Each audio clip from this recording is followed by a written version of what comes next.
اعوذ باللہ من الشیطان الرجیم بسم اللہ الرحمن الرحیم. Dear students, 8th class boys and girls, بیٹا آج ہم باب دوم کا چیپٹر نمبر 1 اس کا آج ہم دوسرا کویسچن پڑھ رہے ہیں، عقیدہ آخرت کی عقلی توجیہ.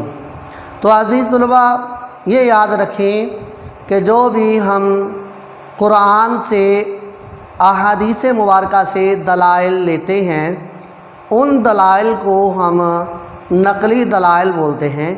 نقلی دلائل سے مراد ہم نے قرآن سے ان کو کاپی کیا، احادیث مبارکہ سے ہم نے اس کو کاپی کیا، اس لیے ان کو نقلی دلائل بولتے ہیں. اور ایک مسلمان انسان کو سمجھانے کے لیے اور اس کو عقیدہ آخرت پر دلائل دینے کے لیے قرآن سے یا حدیث مبارکہ سے ہم دلائل دے سکتے ہیں. لیکن جو بندہ قرآن کا منکر ہے، مانتا نہیں ہے اور نبی صلی اللہ علیہ وسلم کی رسالت کا جو ہے اقرار کرنے کی بجائے انکار کرتا ہے، اب اس بندے کو سمجھانے کے لیے ہمارے پاس نقلی دلائل بہت سے بھی ہوں لیکن وہ ان کو مانے گا نہیں. کیوں؟ اس لیے اس کا قرآن اللہ اور اس کے رسول صلی اللہ علیہ وآلہ وسلم کی ذات پر ایمان نہیں ہے. اس لیے اس کو سمجھانے کے لیے ہم کوئی عقلی دلیل دیں گے. تو اسی طرح باقی چیزوں پر جس طرح ہمارا ایمان ہے، اللہ کی ذات پر ایمان ہے، رسول کی ذات پر ایمان ہے، تو آخرت پر بھی ہمارا ایمان ہے. ایک نہ ایک دن یہ دنیا کی زندگی گزارنے کے بعد ہم نے دنیا کو چھوڑنا ہے اور اللہ تعالیٰ کے سامنے ہم نے اپنے کیے ہوئے اعمال کا جواب دینا ہے. تو عزیز طلباء آج کا ہمارا لیسن ہے عقیدہ آخرت کی عقلی توجیہ. عقیدہ آخرت کی عقلی توجیہ سے مراد اس میں ہمارے لیے عقلی وجہ کون سی ملتی ہے. آپ دیکھیں کہ اس کا جواب ہمیں آج تک کسی انسان نے نہیں دیا کہ ہم مرنے کے بعد کہاں جاتے ہیں، ہمارا حشر کیا ہوتا ہے، ہمارے ساتھ وہاں پر کیا بیتتی ہے. اور اس چیز کو آبزرو کرنا کسی دوسرے مسلمان کے بس کی بات نہیں ہے. اور اس کا یقینی علم جو ہے وہ اللہ کے پاس ہے اور اس کا علم اللہ تعالیٰ نے اپنے رسول صلی اللہ علیہ وآلہ وسلم کو دیا ہے اور آپ صلی اللہ علیہ وآلہ وسلم نے ہم تک پہنچایا ہے کہ ایک نہ ایک دن ہم دنیا سے جائیں گے، مر جائیں گے، پھر اس کے بعد ہم نے عالم برزخ میں جانا ہے. قبر کی زندگی کو عالم برزخ کہا جاتا ہے.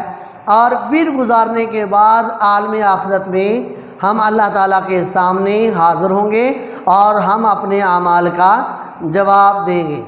اب بیٹا یہاں تک جو ہمارے پاس دلیل بنتی ہے یہ نقلی دلیل ہے، کیونکہ رسول اللہ صلی اللہ علیہ وآلہ وسلم نے ہمیں یہ حدیث مبارکہ کے ذریعے ہمیں یہ بات بتا دی. رہی بات عقلی توجیہ کی، ہمیں اس سے عقلی سبق، عقلی توجیہ، عقلی وجہ کون سی ملتی ہے؟ وہ یہ ہے کہ آج کل سائنسدان جو ہیں ہر چیز پہ وہ سرچ کرتے ہیں، دیکھتے ہیں کہ جو رسول اللہ صلی اللہ علیہ وآلہ وسلم نے فرمایا ہے، جو بھی قول ہے اس میں ہمارے لیے حکمت کیا ہے. اب اس میں حکمت وہ یہ ڈھونڈتے ہیں، عقیدہ آخرت کی دلیل دیتے ہیں کہ ایک نہ ایک دن یہ جو سورج ہے یہ ٹھنڈا اور بے نور ہو جائے گا اور اس کے علاوہ دنیا پر تاریکی چھا جائے گی. تو اور اس کا وہ یہ آنسر لکھتی ہیں، جواب دیتے ہیں کہ آواز کی لہریں گرد و پیش ارد گرد پر وہ اپنا اثر چھوڑ کے جاتی ہیں. تو اس لیے اللہ تعالیٰ قیامت کے دن اپنی عدالت لگائے گا اور اس عدالت میں اللہ تعالیٰ کے سامنے ہر ایک کے تمام اعمال ہوں گے اور اس اعمال کی بنا پر اس انسان کو جزا و سزا ملے گی. تو عزیز طلباء اس میں ہمارے لیے کویسچن یہ ہے، ایگزام میں پوچھ لیا جاتا ہے کہ عقیدہ آخرت کے بارے میں سائنس کیا کہتی ہے، یا کویسچن کی نوعیت وہ چینج کر دیں، عقیدہ آخرت کے متعلق سائنسدان کیا کہتے ہیں۔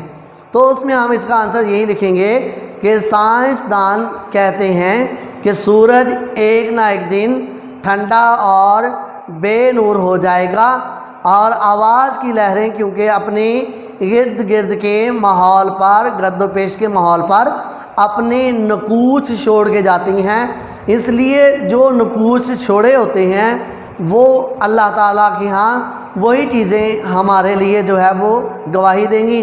تو عزیز طلباء، آج کے لیسن میں ہم نے ایک عقیدہ آخرت کی عقلی توجیہ اور ایک اس میں نقلی دلیل پڑھی کہ نبی صلی اللہ علیہ وآلہ وسلم نے جو آخرت کے متعلق فرمایا ہے، ایک نہ ایک دن انسان نے مرنا ہے، مرنے کے بعد جو دنیا پر اعمال کیے ہیں ان کی جواب دہی کرنی ہے۔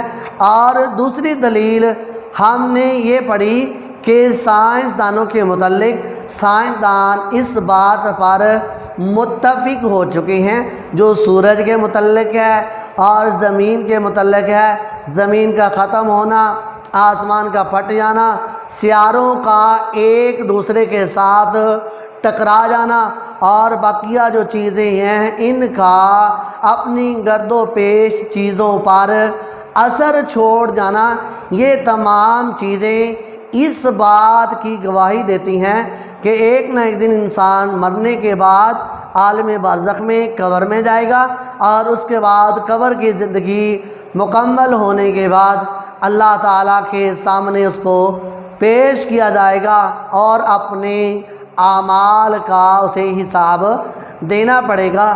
تو آج کے لیسن میں ہم نے جو دلائل دو پڑھے ہیں اور ایک ہم نے اپنا شارٹ کویسچن پڑھا ہے، امید کرتا ہوں آپ کو سمجھ بھی آئی ہوگی اور آپ اس کو اچھی طرح ازبر بھی کریں گے۔ والسلام۔